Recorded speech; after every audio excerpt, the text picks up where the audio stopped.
معزز مسلمان بزرگوں، عزیز بھائیوں، اللہ تعالیٰ نے اس امت کی ملت اسلامیہ کی قسمت دین سے وابستہ فرمائی۔ اس امت کی جو قسمت ہے، نصیب ہے، وہ دین سے وابستہ ہے۔ جس قدر اس کی دین سے وابستگی ہے، اسی قدر زندگی کے معرکوں میں اس کی کامیابی ہے۔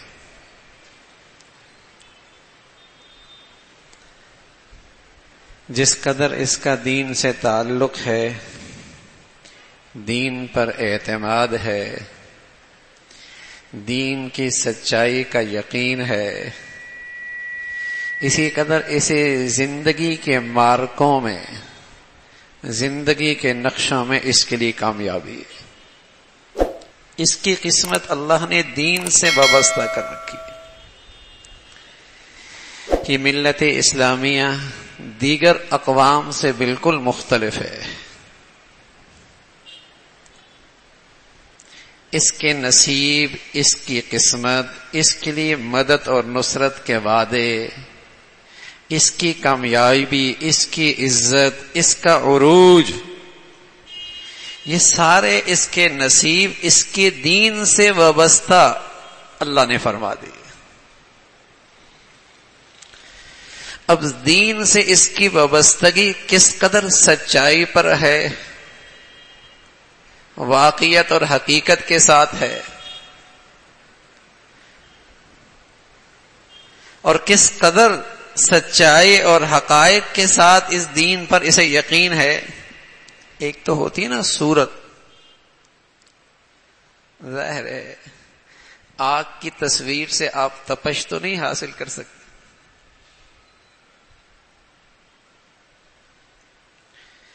وہ تو جب اس کی حقیقت ہوگی تب اس کے اندر اس کی تاثیر ہوگی۔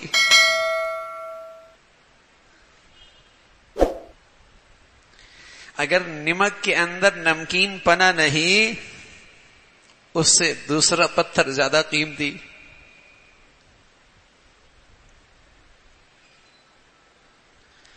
صرف صورتاً مسلمان ہے اور حقیقت سے خالی ہے۔ بتائیے نا، صرف پانی کی تصویر سے آدمی سیراب ہو جایا کرتا ہے؟ اسی پانی سے آدمی سیراب ہوگا جو واقعی پانی ہوگا، اسی کھانے سے اس کی بھوک مٹے گی جو واقعی کھانا ہوگا، اور اسی سے توانائی ملے گی۔ مسلمان کی فتح اور نصرت، ثابت قدمی اور کامیابی، عزت اور عروج اسی اسلام کے ساتھ ہوگا جو واقعتاً اسلام ہوگا۔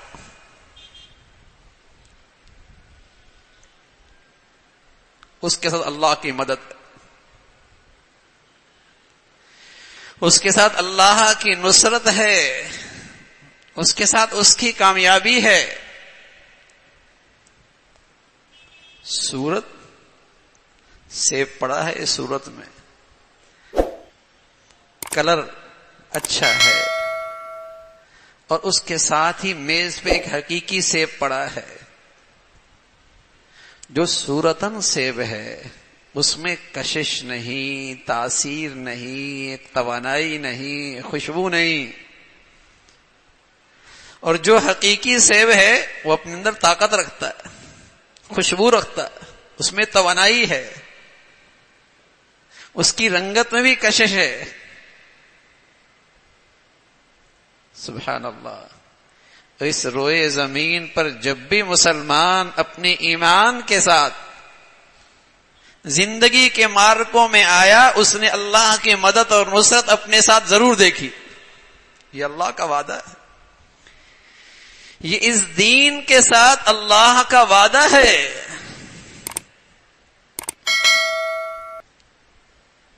یہ مدد اور نصرت اس ذات کا وعدہ ہے۔ جب بھی یہ دین کی حقیقت کے ساتھ میدان میں آیا، ہماری زندگی میں کچھ حقائق ہیں جو اپنی حقیقت رکھتے ہیں. فرمایا تمہاری اولاد ایک حقیقت ہے،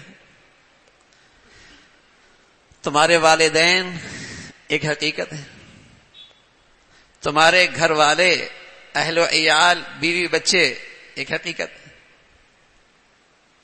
تمہاری مال و دولت اس سے تمہارا تعلق وہ ایک حقیقت ہے، تمہاری تجارتیں، تمہارا معاش، تمہارا کاروبار، تمہاری فیکٹریاں، تمہارے کارخانے، وَتِجَارَةٌ تَخْشَوْنَ كَسَادًا، یہ ایک حقیقت ہے.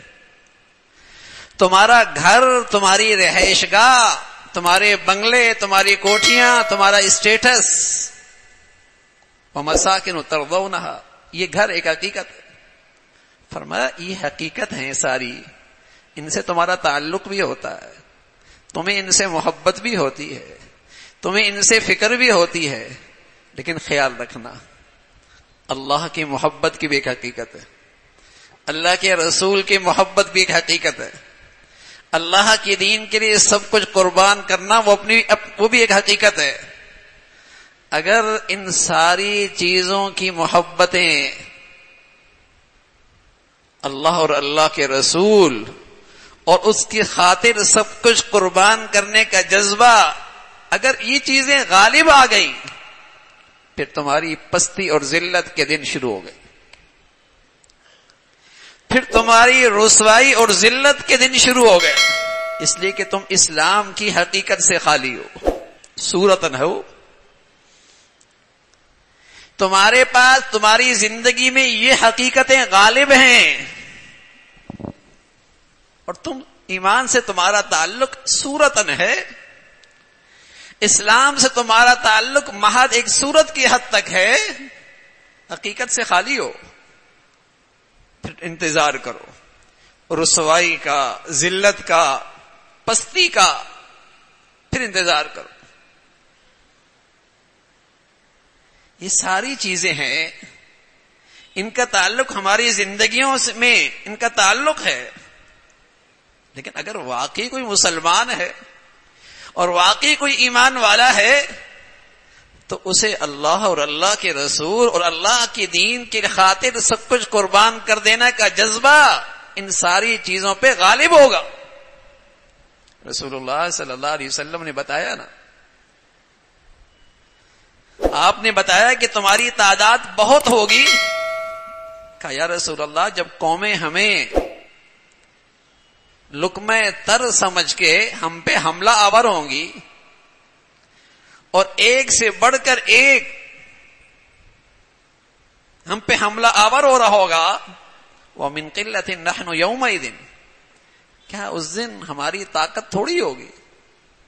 فرمانے طاقت نہیں تھوڑی ہوگی، لیکن تمہارے اندر اسلام کی، ایمان کی روح ختم ہو جائے گی. تمہاری حیثیت اس کچرے کی سی ہوگی جو سیلاب کے اوپر ہوتا، جس کا کوئی وزن نہیں ہوتا، جس کا کوئی وزن نہیں ہوتا. غصہ کا غصہ السیل، بہنے والا دریا اور اس کے اوپر آنے والا کچرا، بہت بھی کچرا ہو تو وزن کوئی نہیں ہوتا. کہا یا رسول اللہ ایسا کیوں ہوگا؟ فرمایا دشمن کے دل سے تمہارا روب ختم ہو جائے گا. سبحان اللہ. اس زمین پر جب بھی مسلمان اپنی ایمان اور قوت کے ساتھ رہا ہے، کفر اس کے سامنے تھر تھراتا ہے، خوف زدہ، مرعوب، بلکہ قرآن تو کہتا ہے دہشت زدہ ہو جاتا ہے. مسلمان کی ایمان سے خوف زدہ، اور کیوں نہ ہو خوف زدہ، سبحان اللہ. مسلمان اللہ کے دین کے لیے جب جان کی بازی لگانے آگے بڑھتا ہے تو شہادت اس کا مطلوب اور مقصود ہوتا ہے، اور وہ شخص جان بچانے کے لیے اپنے بادشاہ، اپنے حاکم کے حکم کی اتباع میں نکلتا ہے. دونوں میں کیا مقابلہ ہے؟ دونوں میں کوئی جوڑ نہیں. فرمایا تمہاری تعداد تو بہت ہوگی لیکن ایمان سے خالی. کہا یا رسول اللہ وہ ہوگا کیسے؟ فرمایا تمہارے اندر وہن پیدا ہو جائے گا, وہن. کہا یا رسول اللہ یہ وہن کیا بلا ہے؟ فرمایا حب الدنیا, حب الدنیا, دنیا کی محبت. کیا دنیا کی محبت ہوتی ہے؟ قرآن نے بتا دیا. اولاد, معاش, گھر, اسٹیٹس, تجارت, زندگی کی خوشحالی, زندگی کے مزے, یہ حقیقتیں تم پر اتنی غالب آ جائیں گی تمہارے اندر سے ایمان کی روح نکل جائے گی, اللہ سے ملاقات کا شوق ختم ہو جائے گا,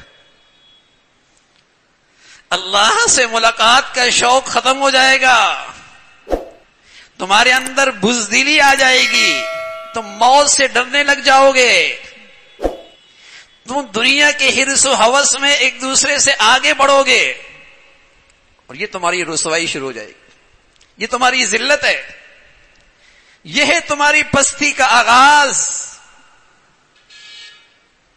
حب الدنیا و کراہیت الموت, موت سے ڈرنے لگو. اور دنیا کی محبت اللہ اور اللہ کے رسول کی خاطر محبت جو ہوتی ہے اس پر غالب آ جائے گی.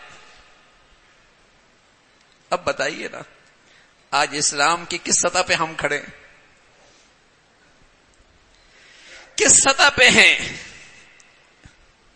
جو کوئی تھوڑی بہت عبادت بھی ہے میرے عزیزو, اس میں جان کا ہے. آج تو مسلمان اسلام کے جو چند رسوم پہ عمل کرتا ہے وظیفے کے طور پہ کرتا ہے, وظیفے کے طور پہ, کہ دنیا اور اچھی ہو جائے, دنیا اور اچھی ہو جائے. اور سبحان اللہ, جو واقعی ایمان والے ہوتے ہیں وہ دنیا بھی اس لیے کرتے ہیں کہ ان کی آخرت اور اچھی ہو جائے, وہ دنیا بھی اس خاطر کرتے ہیں کہ آخرت اور اچھی ہو جائے. اور آج مسلمان جسے اپنے اسلام اور ایمان پر اعتماد نہ رہا, وہ کچھ اسلام کے رسوم پہ عمل بھی کرتا ہے لیکن اس لیے کہ دنیا ذرا اچھی ہو جائے, اس کا محور, اس کا مرکز, اس کی زندگی کا مقصد صرف دنیا. تو رسول اللہ صلی اللہ علیہ وسلم نے فرمایا تمہاری پستی اور ذلت کی وجہ یہ ہے تمہاری کمزوری کی اصل وجہ, کہ تمہاری قسمت ایمان سے تھی, اسلام سے تھی اور حقیقت کے ساتھ تھی. آج حقیقت سے مسلمان خالی ہو گیا. ایسا ہے بادام ہے, بیچ میں گیری کوئی نہیں ہے, چھلکا ہے, کثرت ہے, لیکن ایمان کی حقیقت اسلام کی روح سے خالی ہے. اس لیے کہ سچا ایمان اسلام تو آخرت کا شوق پیدا کرتا ہے, اور قرآن نے اس کی ایک تصویر کھینچی ہے. سچے مسلمان کیسے ہوتے ہیں؟ فرمایا من یرتد منکم عن دینی فسوف یأتی اللہ بقوم, اگر تم اللہ کا دین چھوڑ بیٹھو گے تو اللہ کو تمہاری پرواہ نہیں. فسوف یأتی اللہ بقوم, اللہ تعالیٰ ایک ایسی قوم کو کھڑا کر دے گا یحبہم ویحبونہ, جو اللہ سے محبت کریں گے اور اللہ ان سے محبت کریں گے. ساری محبتیں پیچھے, اللہ کی محبت سب سے آگے. یحبہم ویحبونہ, ان کی نشانی کیا ہوگی؟ اذلۃ علی المؤمنین, مسلمانوں کے لیے ان کا دل بڑے نرم ہوں گے, مسلمانوں کے لیے ان کے دل بہت نرم مہربان.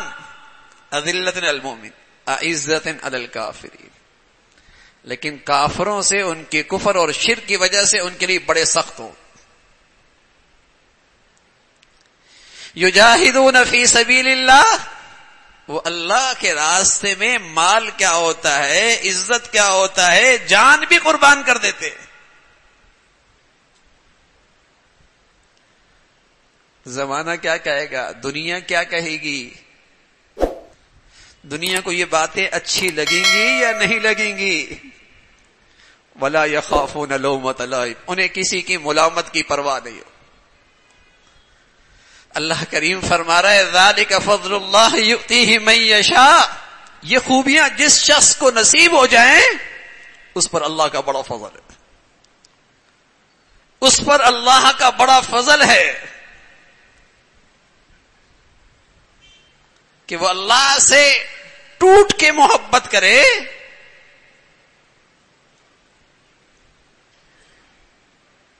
اور جس سے بھی محبت ہے اللہ کی خاطر ہے، اور مسلمانوں کے لیے اس کے دل میں نرمی ہے، رحمت ہے، شفقت ہے۔ کیوں ہے؟ اس لیے کہ اس مسلمان کا اللہ سے تعلق، اس لیے کہ اس کا تعلق ایمان سے، رشتے سے ہے۔ نرم اشداء علی الکفار رحماء بینہم، مسلمان آپس میں ایک دوسرے پہ مہربان،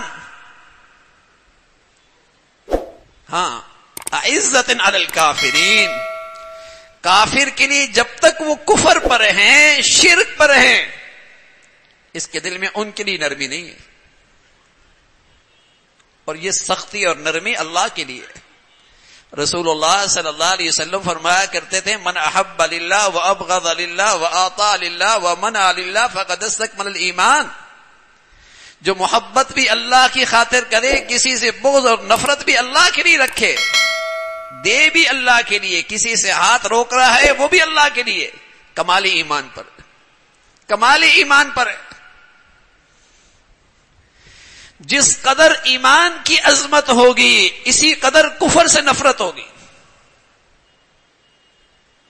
جس قدر ایمان کی عظمت اور محبت ہوگی اسی قدر کفر اور شرک کی گندگی سے نفرت ہوگی، یہ ایمان کا تقاضا ہے۔ اور جب ایمان بے قیمت ہو جائے گا پھر کفر سے مناسبت، کفر کی زندگی سے مناسبت، کفار سے مناسبت ہونے لگ جائے گی۔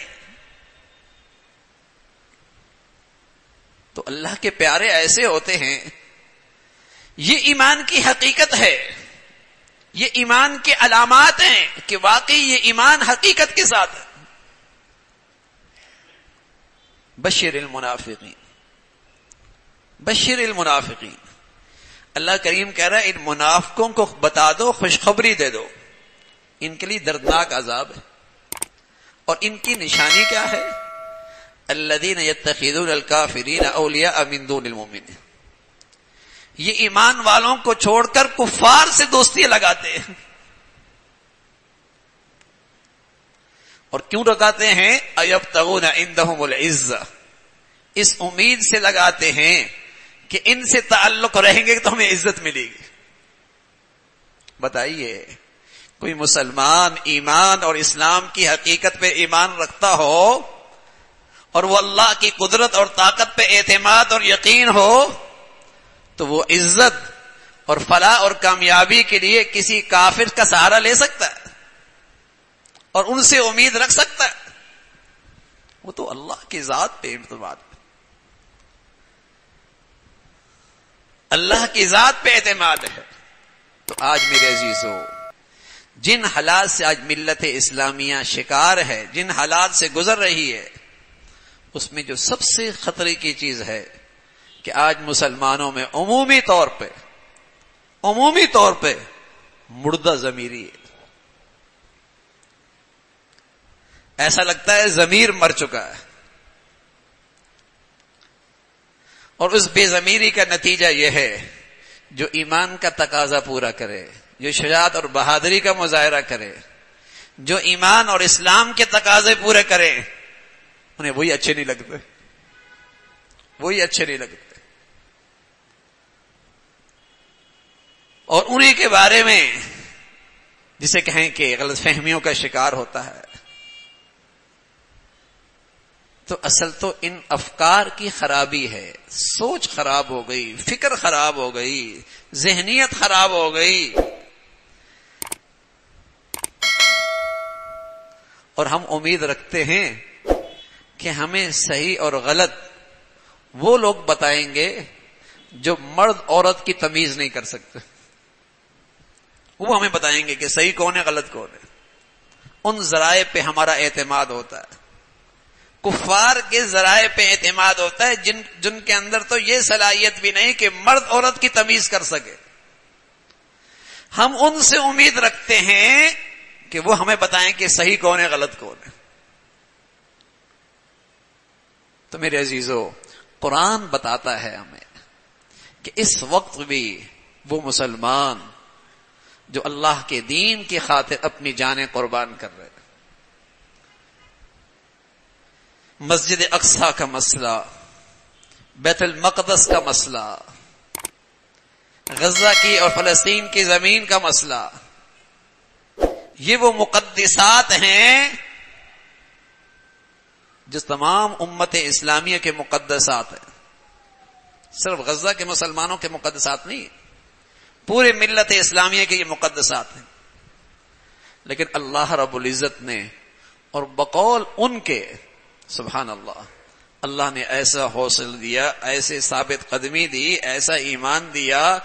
کہتے ہیں اللہ رب العزت نے اس آزمائش کے لیے ہم اللہ کا شکر ادا کرتے ہیں کہ ہمیں قبول فرمایا. اس آزمائش کے لیے اللہ رب العزت نے ہمیں قبول فرمایا ہے. ہمارے بچے، ہماری بچیاں، ہمارے بہنیں قبول ہوئی. اور رسوائی تو ان مسلمانوں کی ہے جن کے دلوں میں آج ان کے لیے غم نہیں اور محبت کے جذبات نہیں، مدد اور نصرت کے جذبات نہیں. بربادی تو ان مسلمانوں کے لیے.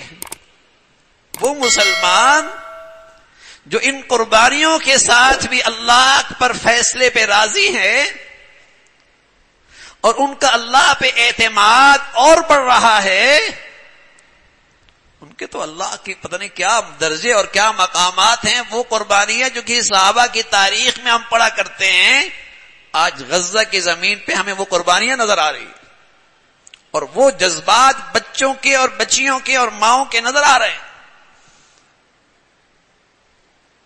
یہ ایمان اس تاریخ میں پھر اپنی حقیقت کے ساتھ اللہ نے ہمیں اپنی زندگی میں دکھایا ہے. باقی میرے عزیزو، جان دینا آسان نہیں ہوتا. جان دینا آسان نہیں ہوتا اللہ کے لیے. ان کے لیے دنیاوی خوشحالی کے راستے بند نہیں تھے.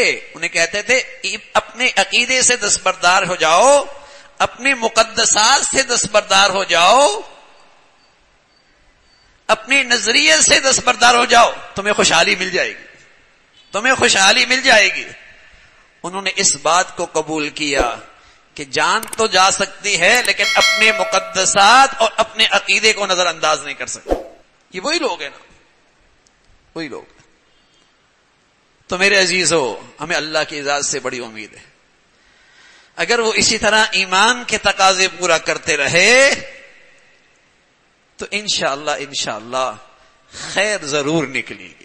آزمائشیں آتی ہیں، لیکن لگتا ایسا ہے کہ اس خلیج کے زمین پر جو یہ ناسور پیدا ہوا تھا، اللہ رب العزت اس ناسور کے انجام کا اللہ نے فیصلہ کر لیا. انشاءاللہ. ہم تو ظاہری اسباب دیکھتے ہیں نا، بس اوقات ہم تو ظاہری نقشوں کو دیکھتے ہیں. جب اللہ کے نبی صلی اللہ علیہ وسلم کے زمانے میں ابو بکر رضی اللہ تعالیٰ عنہ نے فیصلہ کیا کہ رومی پھر ایرانیوں پہ غالب آ جائیں گے، تو مشرکین مذاق اڑایا کرتے تھے کہ رومی اتنے شکست خوردہ، وسائل کچھ نہیں، اور پھر غالب آ جائیں گے. ابو بکر رضی اللہ تعالیٰ نے یہ پیشن گوئی فرمائی اس لیے کہ قرآن نے بتایا، اور وہ ہو کے رہا. دیر سویر ہوتی ہے، لیکن جب ایمان والا اپنی ایمان کی حقیقت کے ساتھ اور اسلام کی روح کے ساتھ اللہ کی خاطر آیا کرتا ہے تو اللہ کی مدد اور نصرت ہوتی ہے. اللہ کی مدد اور نصرت کی اس ایمان والے کے لیے دو شکلیں ہوتی ہیں. ایک شکل تو وہ ہوتی ہے جس کی تمنا اللہ کے نبی نے کی. ایک صورت تو اللہ کی مدد اور نصرت کی وہ ہوتی ہے جس کی تمنا اللہ کے نبی نے کی. اور وہ کیا تمنا کی؟ وَدِدْتُ أَنْ أُقْتَلَ فِي سَبِيلِ اللَّهِ، اللہ اپنے راستے میں شہادت دے دے. ایک تو اللہ کی مدد اور نصرت کی یہ شکل ہوتی ہے کہ انہیں مقبول شہادتیں مل جاتی ہیں، اور دوسری اللہ کی مدد اور نصرت لوگ سر کی آنکھوں سے دیکھتے ہیں کہ اللہ رب العزت ایمان کی بہار، ایمان کے جذبات، اللہ کے راستے میں قربان ہونے کا ایمان، اس کی فضا عام کر دیتے ہیں، اس کی فضا عام کر دیتے ہیں، اور یہ جذبات پھر زندہ ہو جاتے ہیں کہ اس گئے گزرے دور کے اندر جس کے بارے میں اللہ کے نبی نے فرمایا ایک وقت آئے گا لوگوں کے اندر موت کا خوف ہوگا اور دنیا ان کی مطمع نظر بن جائے گی. ہمیں ایمان کی برکت سے ایسے لوگ نظر آئیں گے جو اللہ کی خاطر جان دے رہے ہوں، جو اللہ کے راستے میں جان دینا اپنی سعادت سمجھیں گے. حمزہ رضی اللہ عنہ کی جب شہادت ہوئی تو اندازہ ہے کتنے ٹکڑے ہوئے تھے جسم کے، اتنے جسم کے ٹکڑے ہوئے کہ ان کی بہنا کے لیے ان کی لاش کا پہچاننا مشکل ہو گیا. اور اس غزوے میں اللہ کے نبی بھی موجود ہیں، چچا کے اتنے ٹکڑے ہوئی ہے، آخر کار اس نے انگلیوں کے پوروں سے اپنے بھائی کو پہچانا. اتنے جسم کے ٹکڑے ہوئی ہے، لیکن بتائیے یہ کوئی ذلت کی بات ہے، رسوائی کی بات ہے؟ حضور علیہ الصلوۃ والسلام نے فرمایا کہ میرے پاس جبرائیل امین آ کر خوشخبری دے کر گئے ہیں کہ اللہ رب العزت نے آپ کے چچا کو صرف شہید نہیں بنایا بلکہ شہیدوں کا سردار بنایا، سید الشہداء. تو میرے عزیزو، اللہ کی مدد اور نصرت کی شکل یہی ہے کہ اللہ کے ہاں جان قبول ہو جائے، زندگی قبول ہو جائے، یا اللہ رب العزت ایمان کی فضا عام کر دے. اللہ رب العزت یہ ایمان کی حقیقت اور یہ اسلام کی روح ہم سب کو نصیب فرمائے. وآخر دعوانا ان الحمد للہ رب العالمین.